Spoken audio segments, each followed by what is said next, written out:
আসসালামু আলাইকুম, welcome back to my channel. আজকে আমি দারুণ মজার একটি গরুর মাংসের রেসিপি রান্না করে দেখাবো। যে কৌশলে গরুর মাংস রান্না করলে সবচেয়ে বেশি টেস্টি হবে সেই রেসিপিটাই আজকে আমি আপনাদের সাথে শেয়ার করছি। এইভাবে যদি গরুর মাংস রান্না করেন তাহলে দেখবেন সবাই চেটেপুটে খাবে। আশা করি আমার আজকের রেসিপিটাও আপনাদের কাছে ভালো লাগবে। আর যদি ভালো লেগে থাকে তাহলে অবশ্যই আমার চ্যানেলটাকে সাবস্ক্রাইব করবেন।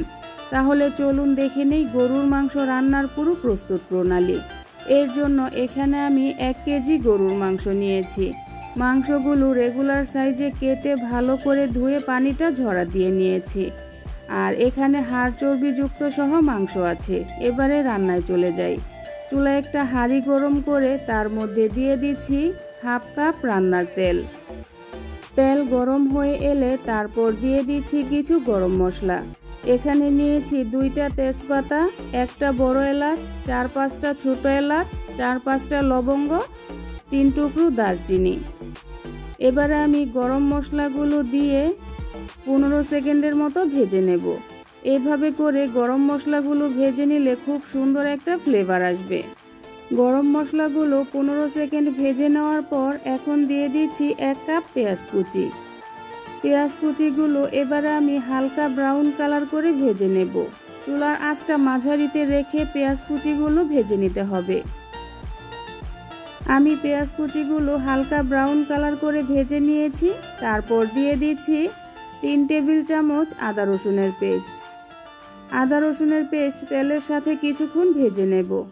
এইভাবে করে আদা রসুনের পেস্ট তেলের সাথে ভেজে নিলে আদা রসুনের মধ্যে যে কাঁচা একটা গন্ধ আছে সেটা চলে যাবে। আদা রসুনের পেস্ট ভেজে নেওয়ার পর তারপর দিয়ে দিচ্ছি 1 চামচ হলুদের গুঁড়া। লাল মরিচের গুঁড়া দিয়ে দিচ্ছি 1 টেবিল চামচ। আমি এখানে ঝালের পরিমাণটা বেশি দিয়েছি। তারপর দিয়ে দিচ্ছি 1 চা চামচ ধনিয়ার গুঁড়া, 1 চা চামচ দিয়ে দিচ্ছি ভাজা জিরার গুঁড়া। লবণ দিয়ে দিচ্ছি টেস্ট অনুযায়ী। লবণটা বুঝে তারপর দিয়ে নেবেন। তারপর দিয়ে দিচ্ছি সামান্য পরিমাণ পানি, যাতে মশলাটা পুড়ে না যায়। এবারে আমি মশলাগুলো সব একসাথে খুব ভালো করে নেড়েচেড়ে মিক্সড করে নেব। তারপর কিছুক্ষণ কষিয়ে নেব। এই মশলাটা যত ভালো করে কষিয়ে নেবেন মাংসটা খেতে ততটাই টেস্টি হবে। আমি মশলাগুলো প্রায় 5 মিনিটের মতো কষিয়ে নিয়েছি। এবারে দিয়ে দিচ্ছি গরুর মাংস। আমি যে প্রথমে গরুর মাংসগুলো কেটে ধুয়ে পরিষ্কার করে রেখেছিলাম সেই গরুর মাংসগুলো দিয়ে দিচ্ছি। গরুর মাংস দিয়ে খুব ভালো করে নেড়েচেড়ে আমি মশলার সাথে মিক্সড করে নেব। গরুর মাংস মশলার সাথে মিক্সড করে নিয়েছি। এবারে একটা ঢাকনা দিয়ে ঢেকে দেব। ঢেকে চুলার আঁচটা হাই হিটে করে 10 মিনিটের মতো জাল করে নেব। আমি প্রায় 10 মিনিটের মতো জাল করে নিয়েছি। 10 মিনিট জাল করে নেওয়ার পর দেখুন মাংস থেকে কিন্তু অনেকটাই পানি উঠেছে। এই পানিতেই মাংসগুলো খুব ভালো করে কষিয়ে নেওয়া হয়ে যাবে।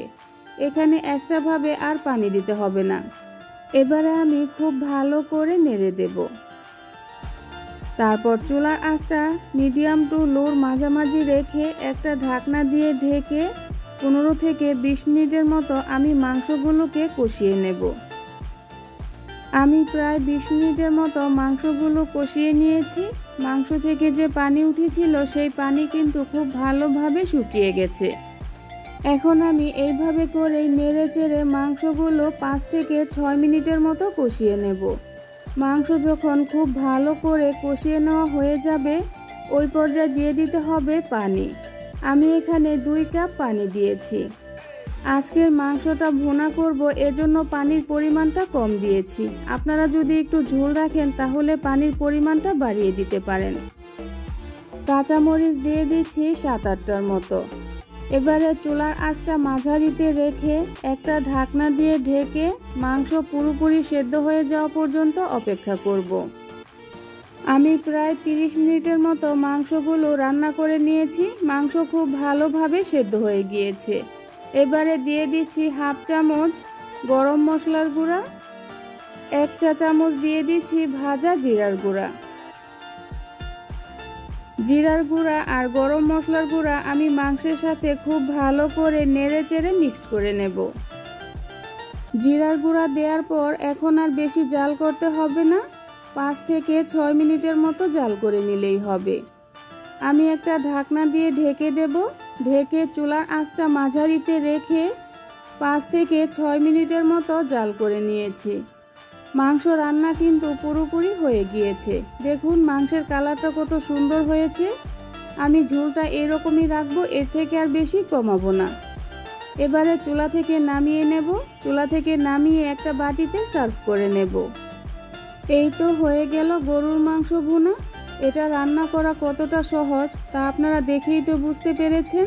এইভাবে যদি গরুর মাংস ভুনা করেন তাহলে দেখবেন খেতে কিন্তু অসম্ভব মজার হবে। আর যাকে রান্না করে খাওয়াবেন সে আপনার প্রশংসা করবে। আশা করি আমার আজকের রেসিপিটাও আপনাদের কাছে ভালো লেগেছে। আর যদি ভালো লেগে থাকে তাহলে অবশ্যই আমার চ্যানেলটাকে সাবস্ক্রাইব করবেন আর বন্ধুবান্ধব আত্মীয় স্বজনদের সাথে শেয়ার করবেন। আবার আসবো নতুন কোনো রেসিপি নিয়ে। তাহলে এই পর্যন্তই। আল্লাহ হাফেজ।